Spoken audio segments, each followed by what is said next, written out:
The last of the government benefits is workers' compensation, or as they're commonly known as WSIB. And in this case here, it is not a federal plan. It is a provincially operated plan. So the ones we talked about before, EI, CPP, that is across the board. Everybody's treated the same, Canada-wide, okay? At a provincial level, every province, of course, has its own workers' compensation legislation, more or less the same, really, right across the board. But it is a provincially regulated government plan, basically, not a federally regulated, okay? And the idea of this is a loss of income, of course, and injury on the job. In other words, this is coverage really while you are injured or illness or disabled or whatever, is while you are actually doing your work.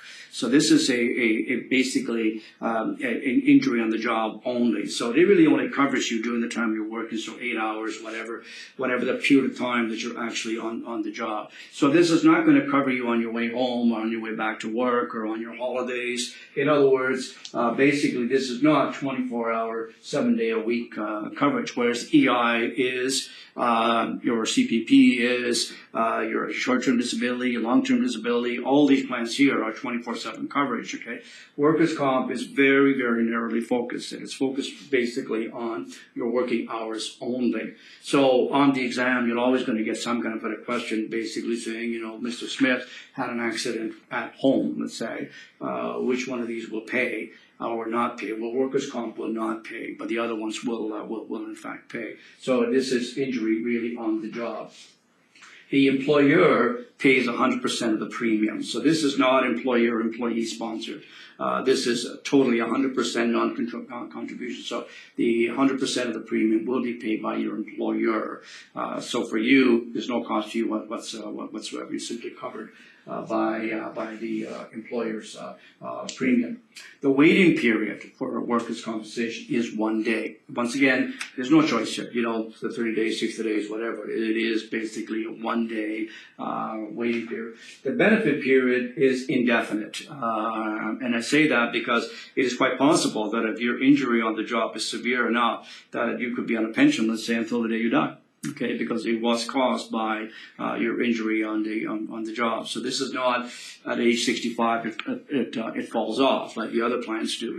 Like an expiry date. In actual fact, depending on your particular ailment, injury, whatever, as long as it was caused on the job, it could be until the day that you died. You'll get some kind of a pension. Now, again, it's adjudicated, so these things are not just going to continue on forever. You do have to be under the medical care, and they will monitor this and so on and so forth. So they will, but the benefit could in fact last forever until you pass away.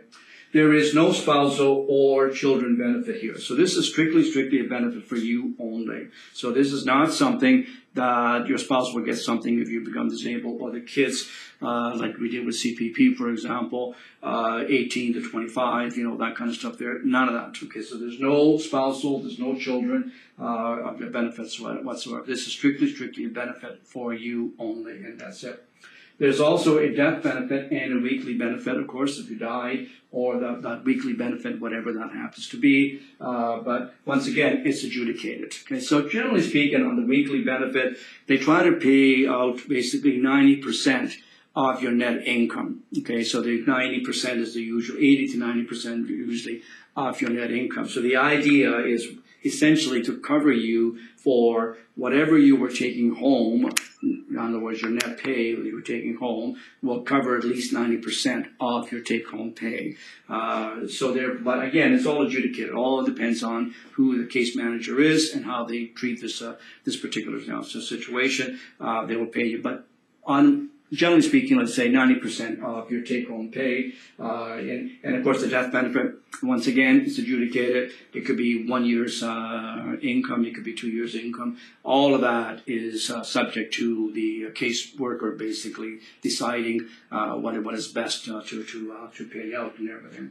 The good news about all this is because you're not actually paying for any of this stuff here, the benefit itself is non-taxable. So the death benefit is tax-free. The weekly benefit is tax-free. So all the benefits are totally tax-free. Unlike, if you remember with EI, that was a taxable benefit, so you have to report it. Your CPP was also taxable benefit, so all of those plans, they were all taxable at the other end, okay? But workers' compensation, it is a non-taxable benefit. So even though you report it as income, then you simply take it off again. So there really is no tax at all in terms of federal or provincial taxes. So this will not impact any other benefits that you may have through other social programs and everything else, because it is not considered part of your income. And of course, we'll see you next time.